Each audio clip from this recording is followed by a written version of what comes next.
नमस्कार, मी डॉक्टर प्रशांत चव्हाण, आपल्या पाल्याचा यूट्यूबवरील बालरोग तज्ञ।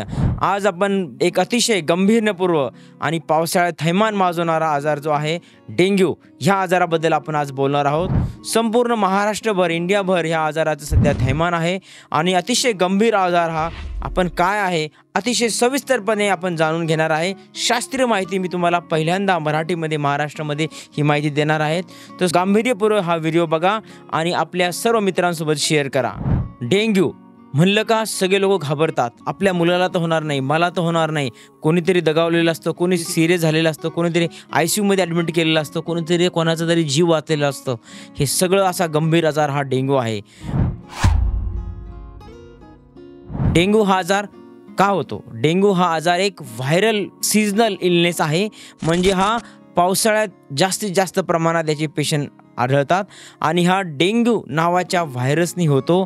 त्याचे 4 प्रकार असतात, हे 4ही प्रकार तुम्हाला डेंग्यू हा आजार करू शकतात। हा आजार कशामुळे होतो? तर हा आजार तुम्हाला एडिस इजिप्ती नावाच्या मॉस्किटोने म्हणजे मच्छराने चावल्यानंतर हा व्हायरस तुमच्या शरीरात प्रवेश करतो आणि काही दिवसानंतर म्हणजे इन्क्युबेशन पिरियड असतो, त्या इन्क्युबेशन पिरियडमध्ये हा आपल्या शरीरात आलेला व्हायरस याचं प्रमाण वाढवतो आणि साधारण चावल्यानंतर 3 ते 7 दिवसाच्या आत तुम्हाला डेंग्यूची लक्षणं दिसायला लागतात। तर का होतो? डेंग्यू व्हायरसमुळे होतो। कशामुळे होतो? मच्छरच्या चावल्यामुळं। कोणत्या मच्छरच्या चावल्यामुळे होतो? एडिस इजिप्ती नावाच्या मच्छरामुळं। आता हे एडिस इजिप्ती हे जे मॉस्किटो आहे याच्याबद्दल थोडीशी तुम्हाला माहिती मी देणार आहे, कारण की हा आजार टाळायचा असेल, हा आजार होऊ द्यायचा नसा असेल तर तुम्हाला मच्छर न चावणं हे फार गरजेचं आहे, किंवा त्यापासून तुमचा बाईट न होणं हे फार गरजेचं आहे।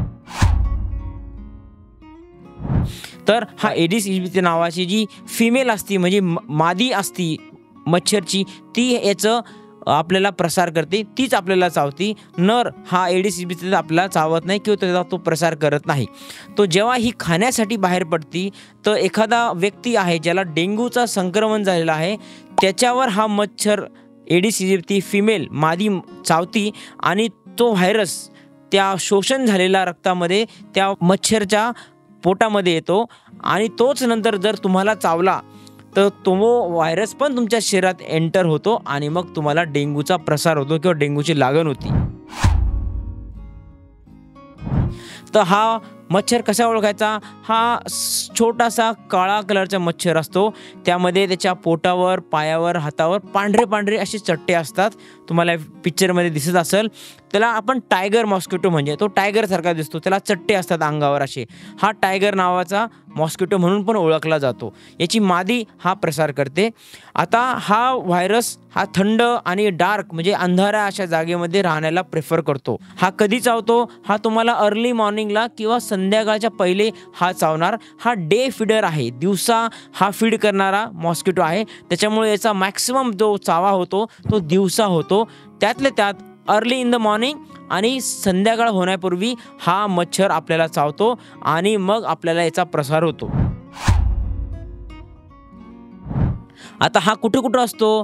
तुमच्या शेल्फमध्ये, बुकमध्ये, कपाटामध्ये, फर्निचरमध्ये, गादी खाली, फर्निचर खाली, थंड आणि डार्क प्लेसमध्ये हा राहतो। आणि हा जिथं वाटर पाणी स्थिर आहे म्हणजे स्टॅग्नंट वॉटरमध्ये हा याचा ब्रीडिंग होती आणि याचं मल्टिप्लिकेशन होतं। आणि हा जवळपास जे पाणी 5 ते 7 दिवस असं स्थिर आहे, म्हणजे घरात जो पाण्याचा साठा असतो, हौद असतात, थंड आपल्या एखादं पावसाळ्यानंतर पाणी जमलेलं असतं, तिथं हा मच्छर आपलं प्रजनन करतो आणि तिथे याचा प्रजनन होऊन याची संख्या वाढते।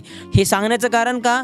जर तुम्ही ह्या गोष्टीमध्ये स्वच्छता ठेवली, हे पाणी साठवू दिलं नाही, किंवा तुमचे जे बुक शेल्फ्स आहे, कन्स्ट्रक्शन साईट्स आहेत, किंवा तुमचं जे फर्निचर आहे तिथं तुम्ही स्वच्छता ठेवली, मोकळीक ठेवली, उजेड ठेवला आणि नेहमी स्वच्छ केलं तर ह्या मॉस्किटोचं प्रजनन तिथं होणार नाही, त्याची संख्या तिथं वाढणार नाही आणि हा मॉस्किटो तुम्हाला चावणार नाही, म्हणजे एकंदरीत डेंग्यूपासून तुमची मुक्तता झाली। तर हे थोडक्यात मी तुम्हाला ह्या मॉस्किटोबद्दल सांगितलं आहे। आता डेंग्यूची आपल्याला लागण झाली हे कसं कळणार? डेंग्यूच्या लक्षणांनी, बरोबर आहे।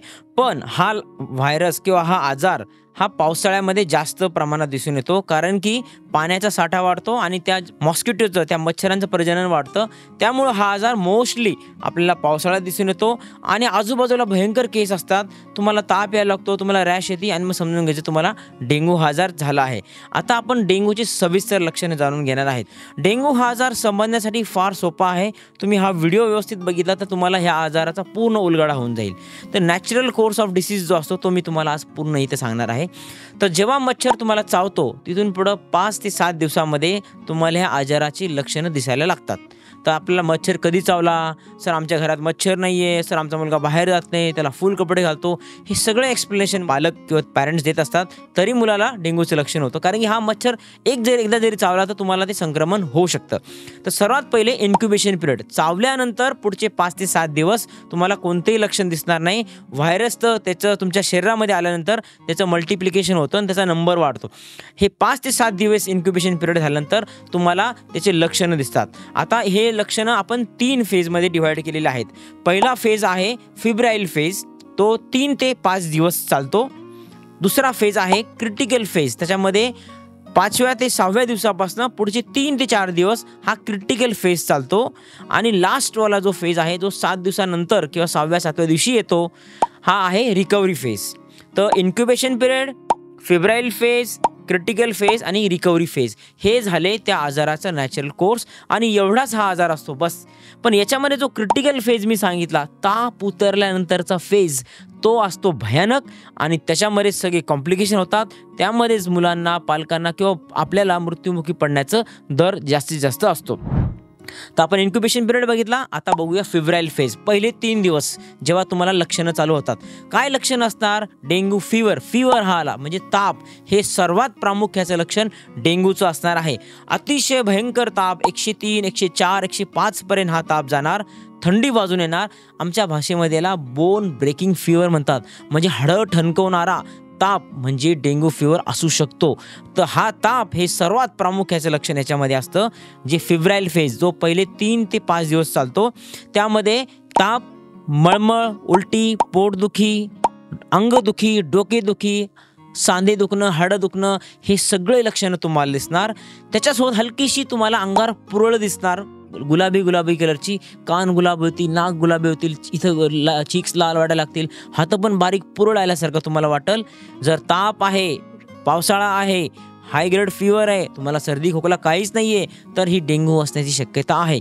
हा फिब्राईल फेज 3 ते 5 दिवस चालणार. हे 3 ते 5 दिवस सांगण्याचं कारण काय, प्रत्येक पेशंटमध्ये काही 3 दिवस असतं, कधी 4 दिवस असतं, कधी 5-5 दिवस पण फीवर चालतो. हे थोडंसं व्हेरिएशन प्रत्येक रुग्णामध्ये दिसून येतं. आता दुसरा फेज ज्याच्याबद्दल अतिशय महत्त्वाने तुम्हाला ऐकायचं आहे, तो म्हणजे क्रिटिकल फेज. हा क्रिटिकल फेज कधी येतो? ताप उतरल्यानंतर. आणि याला क्रिटिकल का म्हणतात? कारण की याच्यात तुमचे सगळे कॉम्प्लिकेशन होणार. काय कॉम्प्लिकेशन असतात?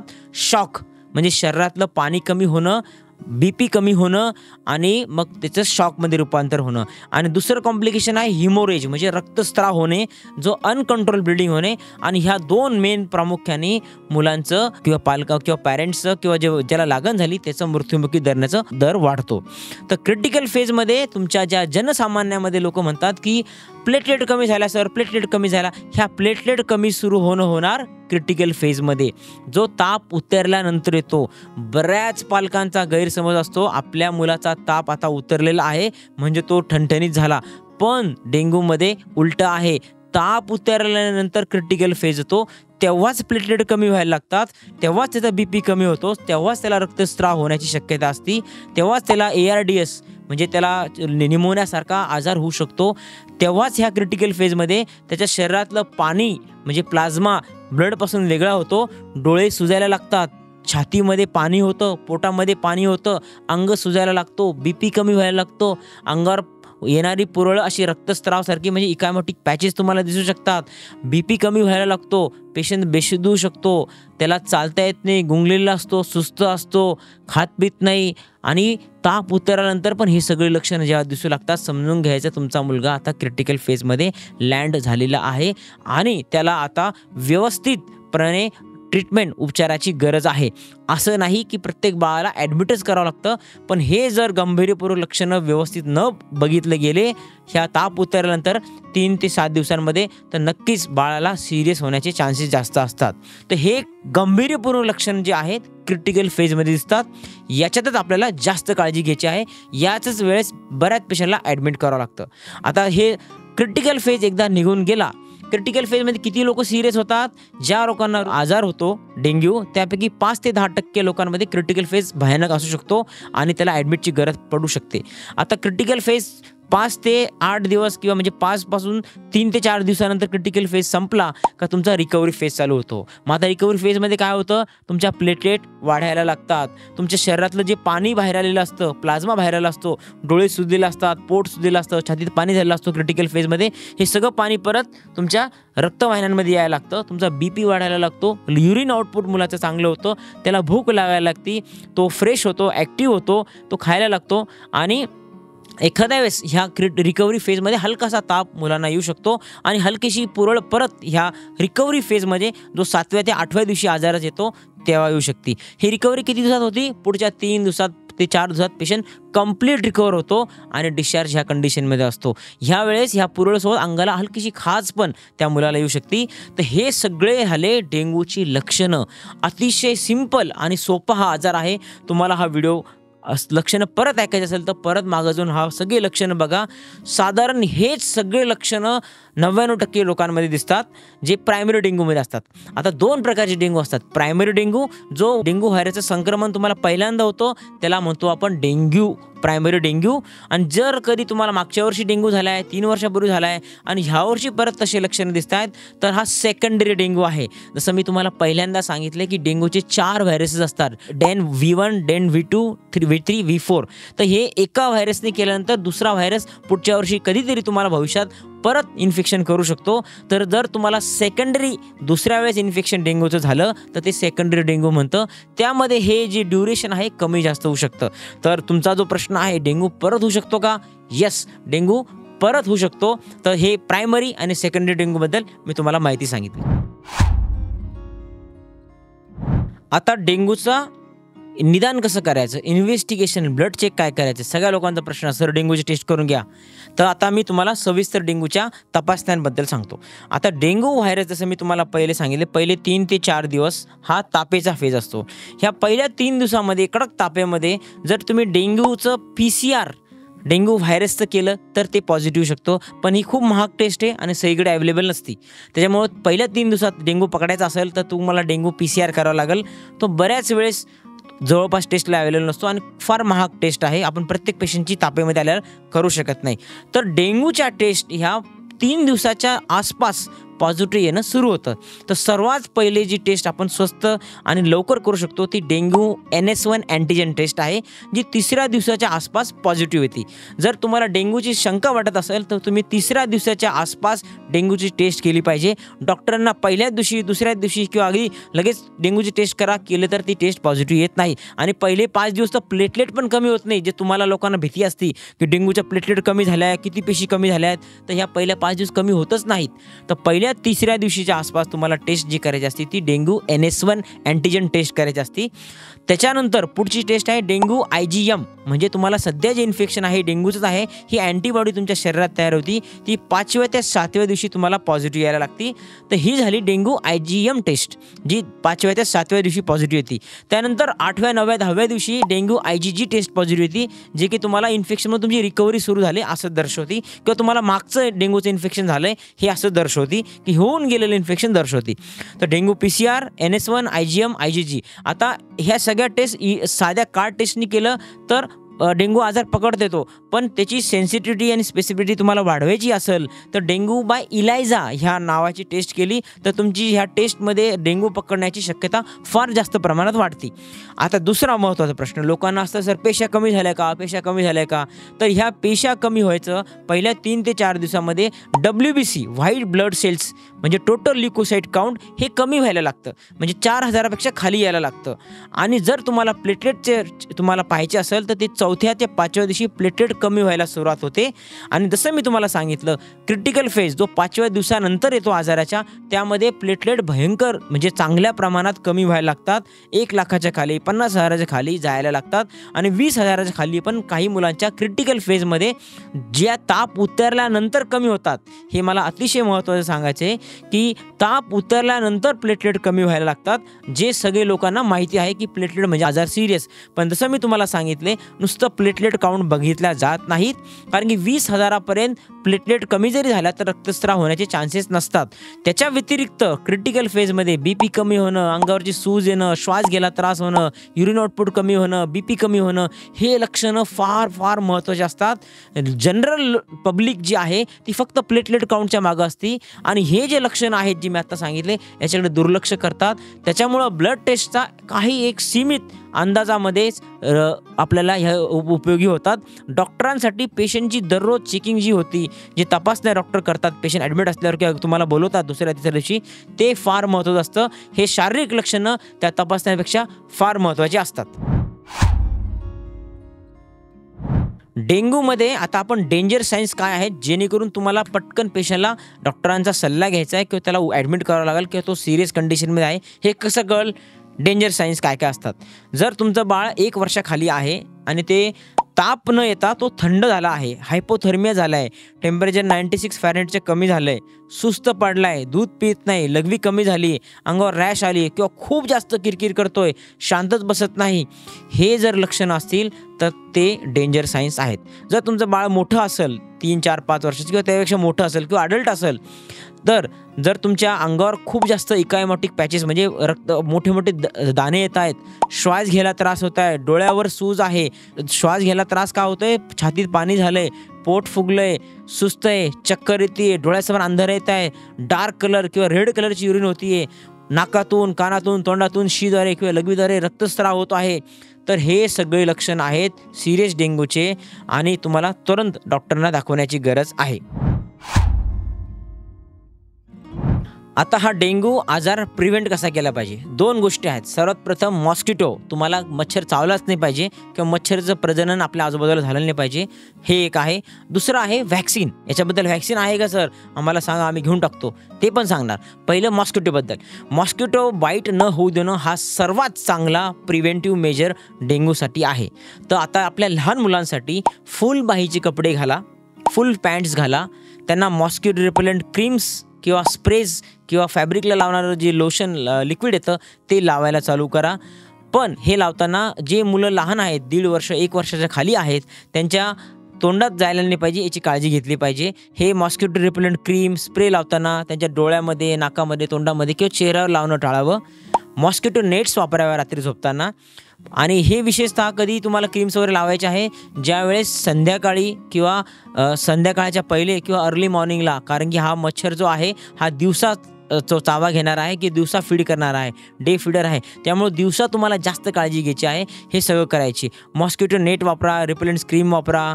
मॉस्किटो तुमचे जे आजूबाजूला जे ब्रीडिंग साईट्स आहेत, जे स्टॅग्नंट वॉटर जे पाणी साचून ठेवलेलं आहे ते खाली करा, कारण की 5 ते 7 दिवसाच्या वर जर कधी पाणी साचून राहिलं तर त्यामध्ये हा मच्छराचं प्रजनन होणार आणि तिथून मच्छराची उत्पत्ती होणार आणि तो तुम्हाला त्रासदायक ठरणार. तर पाणी जिथं जिथं साठा आहे तुमच्या आजूबाजूला, तुमच्या घरामध्ये जे 5-6 दिवसाच्या वर पाणी तुम्ही साठा केलं आहे ते कोरडं करा. आठवड्यातून 1 किंवा 2 दिवस हा कोरडा दिवस पाळा. आजूबाजूला पण आपल्या कॉलनीमध्ये हे कोरडा दिवस पाळण्याची सवय लावा. पाणी साठवू नका देऊ. तुमच्या दूर अंतरावर जरी पाणी साचलेलं असलं घराच्या, पण ते तुम्हाला तिथून मच्छरांचा उत्पत्ती होऊन त्रास देऊ शकते. तर आपला आजूबाजूचा परिसर पण कोरडा ठेवण्याला तेवढंच महत्त्व दिलं पाहिजे. हे झालं प्रिव्हेन्शन नंबर 1, मॉस्किटो बाईट होऊ देणं नाही किंवा मॉस्किटो प्रजनन थांबवणे. दुसरं आहे व्हॅक्सिन. आता ह्या आजाराबद्दल ॲट प्रेझेंट म्हणजे आम्ही सप्टेंबर 2024मध्ये हा व्हिडिओ रेकॉर्ड करत आहे, तेव्हा तरी ह्या आजाराविरुद्ध व्हॅक्सिन नाही आहेत. पण फेज 3 ट्रायल किंवा फेज 2 ट्रायल कंप्लीट झालेले आहेत आणि लवकरच काही वर्षामध्ये 2 ते 3 वर्षांमध्येच डेंग्यूचं व्हॅक्सिन हे नक्कीच अवेलेबल होईल अशी आशा आपण सर्वजण बाळगू. आणि जसं व्हॅक्सिन येईल तर ह्या आजाराच्या सिरियस कॉम्प्लिकेशनपासून आपल्याला नक्कीच मुक्तता भेटेल, आपण अशी आशा ठेवू. तर हे व्हॅक्सिन आलं तर तुम्हाला व्हॅक्सिनपासून प्रिव्हेन्शन नक्की होईल. आता शेवटचा टप्पा मी तुम्हाला सांगणार आहे की याचा ट्रीटमेंट आणि उपचार कसा केला पाहिजे.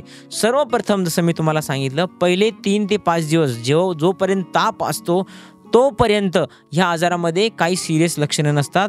त्यावेळेस तुम्हाला ह्या आजाराला एकदम व्यवस्थित म्हणजे डिहायड्रेशन न होऊ देणं, भरपूर पाणी पिणं, तापेचे औषध घेणं, मळमळ उलटीचे औषध घेणं, पोटदुखीचे औषध घेणं, हे सगळे घ्यायचे आहे. आणि जे डेंजर सायन्स मी तुम्हाला सांगितले ते त्याचे लक्ष ठेवणं, कारण की जसा ताप उतरायला लागेल 3ऱ्या 4थ्या किंवा 5व्या दिवशी तर तुमच्या बाळाला हे डेंजर सायन्स आलेत की नाही बघा आणि त्यानुसार तुम्ही ब्लड टेस्ट, इन्व्हेस्टिगेशन, ॲडमिट करणं, काय तुम्हाला डॉक्टरांचा अति सल्ला घेऊन तुम्ही उपचार चालू करणं. तर ताप उतरल्यानंतर काळजी घ्यायचं. ह्या व्हायरस विरुद्ध एखादा अँटीव्हायरल ड्रग किंवा त्याला अटॅक करणारं एखादं जे औषध किंवा त्याला किल करणारं एखादं औषध अवेलेबल नाही आहे.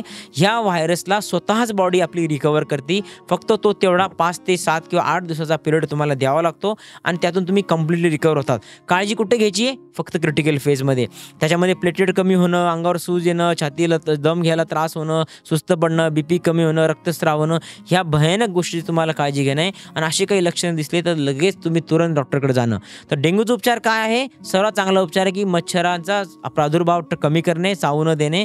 आणि जर लागण झालीच, आजूबाजूला तुमच्या घरात कोणाला असेल तुम्हाला शक्यता वाटत असेल तर आपल्याला पण डेंग्यू आहे तर ह्या सगळ्या लक्षणांना लक्ष ठेवा, कारण ह्या आजारावर एक प्रखर असा उपचार काहीच नाही आहे. तुम्हाला सिम्पटमॅटिक ट्रीटमेंट फक्त दिली जाते आणि व्यवस्थित तुम्हाला पॅरास्टमॉल वगैरे अशा गोळ्या घेऊन तुमचं तापेपासून संरक्षण करून ह्या आजाराचे उपचार करणं आहे. तर हे सर्व एक डिटेल, थोडा मोठा व्हिडिओ झाला असेल पण एक सर्व डिटेल सविस्तर माहिती आपल्या बाळासाठी किंवा तुमच्यासाठी, मोठ्या माणसांसाठी अतिशय सविस्तर ही डेंग्यूबद्दल माहिती तुम्हाला कशी वाटली नक्की आम्हाला कमेंट करून सांगा.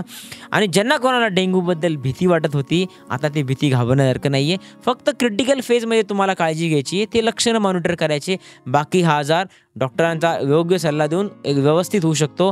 आता पहिल्यासारखं प्लेटलेट द्या, ब्लड लावा अशी गरज पडत नाही. फार कमी लोकांना याची गरज पडते. जर तुम्ही व्यवस्थित शॉक आणि हिमोरेजिक कॉम्प्लिकेशन मॅनेज केले तर डेंग्यू हा एक चांगला आजार आहे आणि त्यातून चांगली तुमची रिकव्हरी होऊ शकते.